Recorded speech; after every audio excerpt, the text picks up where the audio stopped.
ഇതാണ് കേട്ടോ തേനീച്ചക്കൂട്. നമ്മൾ ആദ്യം ഇങ്ങനെ വന്നിട്ട് 2 മുട്ട ഇങ്ങനെ വെല്ല മുട്ട, എന്നിട്ട് നമ്മൾ ഇരു കൈകൾ ഉപയോഗിച്ചിട്ട് പതുക്കെ പൊക്കുക, മെല്ലെ വെക്കിയിട്ട് അടിയിലേക്ക് എടുത്തേക്കുക. എന്നിട്ട് നമ്മളിങ്ങനെ നോക്കുക കൂട്ടിക്ക്. ഇതാണ് തേന് വെക്കണ അറട്ട. 2 ഭാഗം ഉണ്ടാവും തേനീച്ചക്കൂടിന്.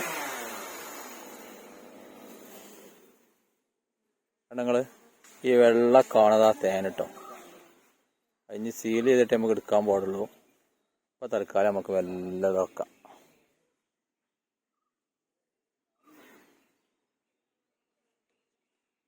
ഈച്ച കുത്താനൊക്കെ സാധ്യത ഉണ്ട് കേട്ടോ. കുത്താളെ നോക്കണ്ട, നോക്കണ്ട നമ്മള്.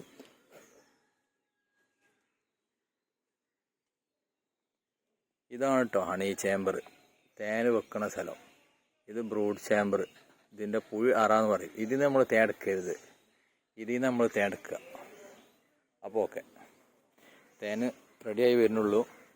1 2 3 നമ്മൾ വെച്ച് ഫുള്ളായി നമുക്ക് തേനെടുക്കാം.